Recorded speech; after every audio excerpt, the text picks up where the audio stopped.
Nabi dan para sahabat belajar la ilaha illallah, baru setelah 13 tahun di Madinah muncul ayat-ayat syariat. Syariat umroh, syariat haji, syariat puasa, syariat tilawah, syariat hijab. Sehingga ketika ayat hijab turun, perempuan-perempuan yang sudah belajar la ilaha illallah selama beberapa tahun tidak lagi sulit untuk menerapkannya. Begitu ayat hijab turun dibacakan oleh Nabi di dalam masjid, semua sahabat-sahabat mendengar itu dengan sangat perhatian. Lalu mereka semuanya pamitan, ya Rasulullah kami ingin pulang. Ngapain pulang? Mau ngasih tahu ke istri-istri kami supaya berhijab. Pulang ngasih tahu ke istri-istri mereka, saudari-saudari mereka, putri-putri mereka. Dan perempuan yang mendengar ayat ini dibacakan langsung menutup kepala mereka dengan benda apapun yang ada di tangannya. Mau jemuran, mau baskom, mau apa, pokoknya pegang apa, tutup langsung. Hijab. Kenapa? Ini perintah Allah. Gak mungkin Allah memerintahkan kita sesuatu kecuali ada kebaikan di dalamnya. Itu aja pertimbangannya, la ilaha illallah. Bukan kenapa? Kan lebih nyaman gak pakai hijab, kan ini, kan itu. Enggak, satu aja alasannya. Alasan la ilaha illallah. Kalau ini perintah Allah, sami'na wa ata'na. Itu dampak dari la ilaha illallah. Dikasih perintah sesulit apapun, termasuk Zainab dengan Zaid bin Harisah.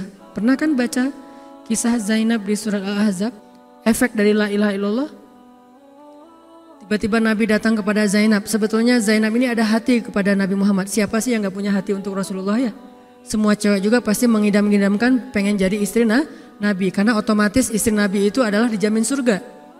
Siapa yang gak pengen jadi istri Nabi? Di surga nanti punya rumah, satu rumah dengan Nabi. Kan keren banget. Kita bisa jadi tetangga Nabi aja di surga udah keren banget. Apalagi serumah dengan Nabi.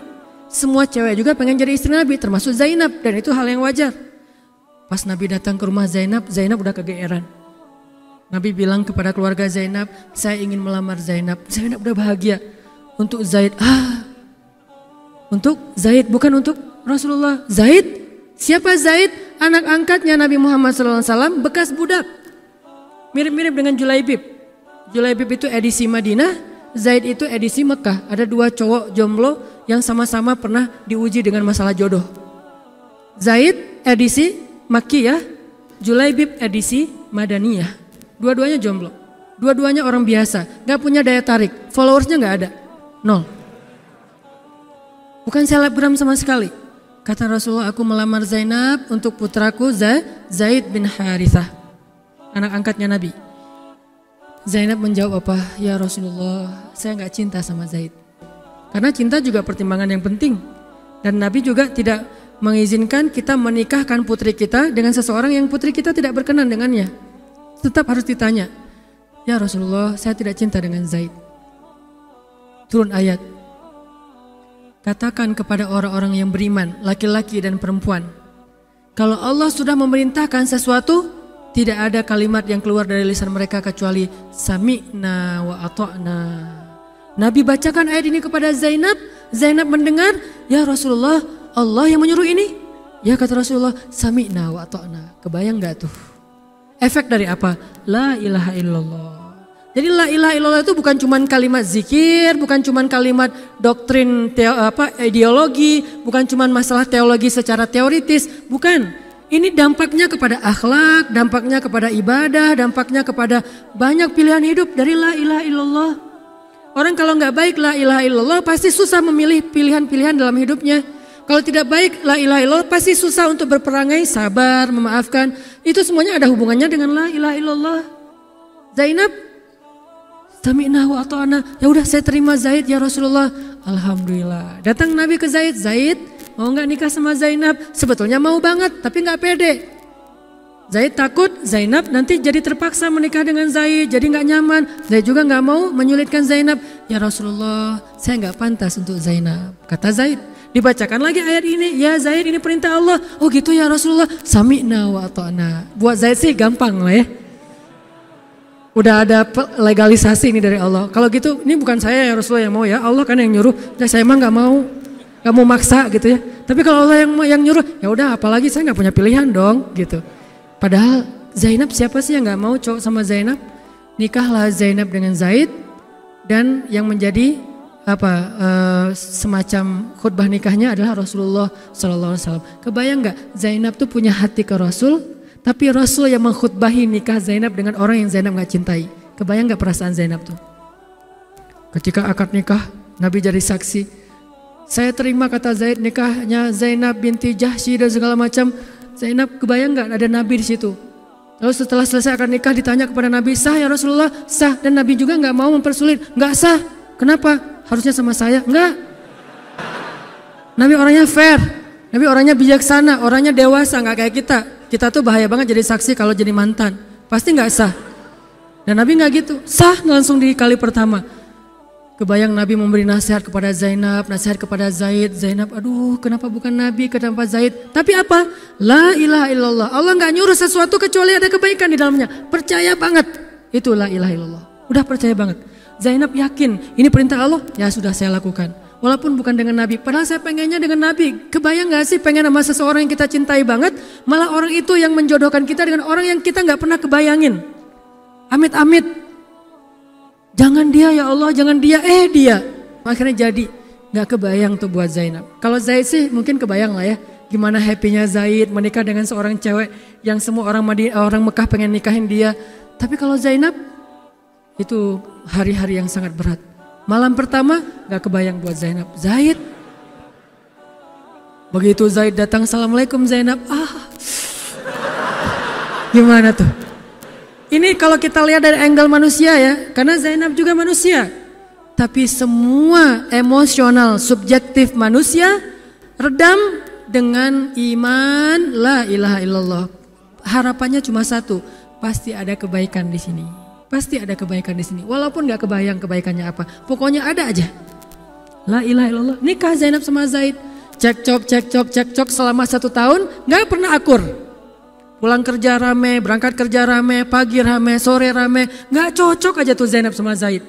Berkali-kali datang berdua sama ke Rasulullah. Ya Rasulullah nasihati kami. Udah dinasihati pulang rame lagi. Di mobil aja berdua rame. Macet apa segala. Ya udah nikmati aja rame gara-gara macet. Terus aja kayak gitu. Pokoknya selama 1 tahun mereka sering percekcokan rumah tangga.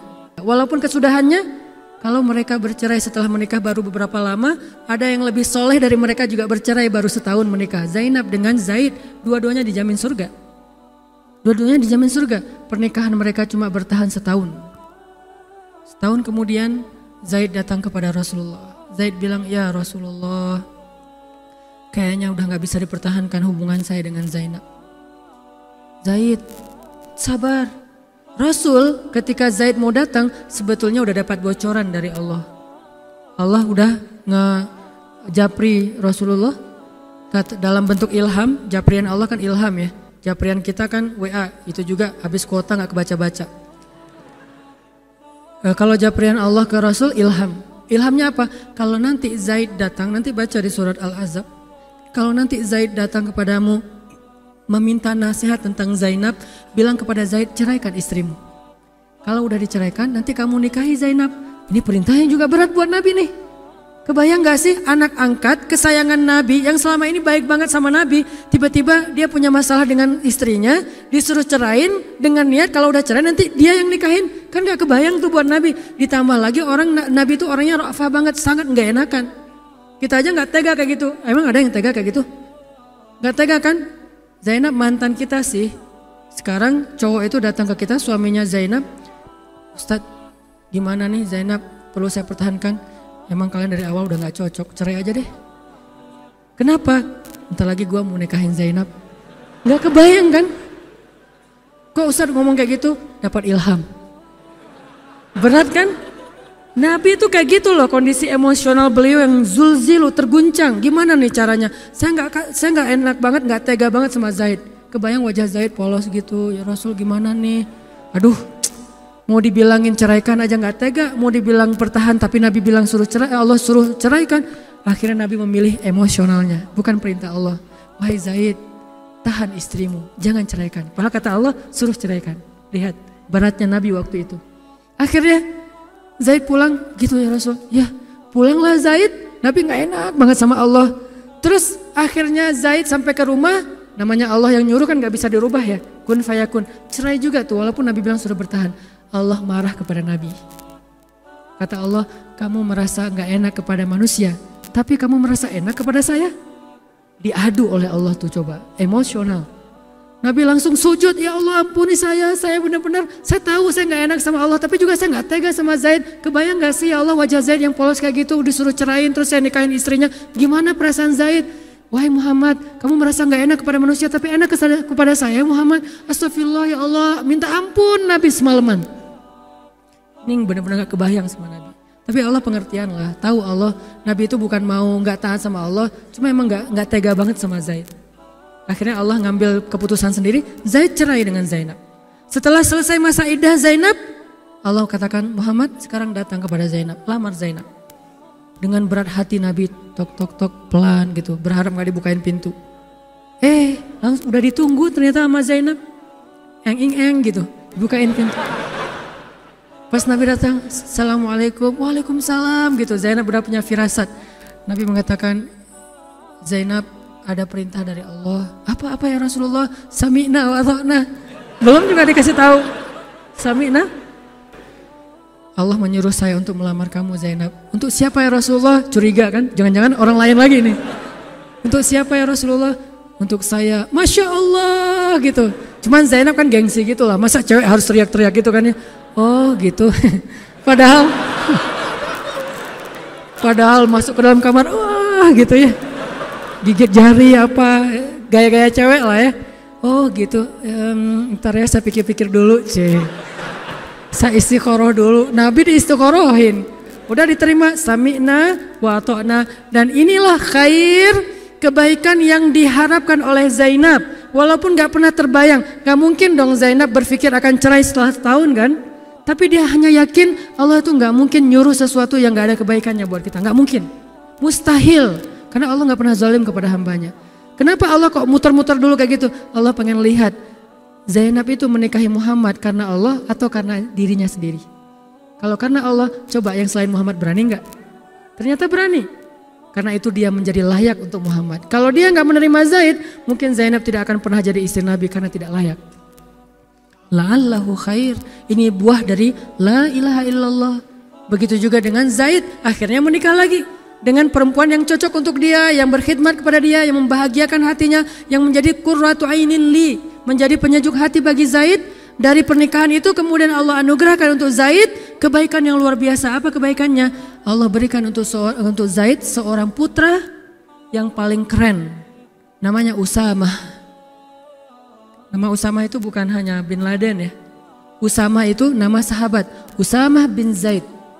Itu adalah komandan militer termuda dalam sejarah Islam. 14 tahun sudah memimpin pasukan perang yang isinya para sahabat senior.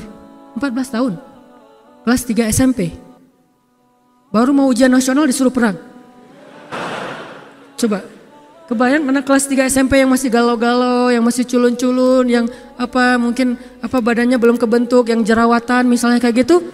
Tiba-tiba memimpin pasukan militer yang jumlahnya ribuan, yang barisan pertamanya kibarus sahabah, sahabat-sahabat senior, as-sabiqun al-awwalun minal muhajirin wal ansor.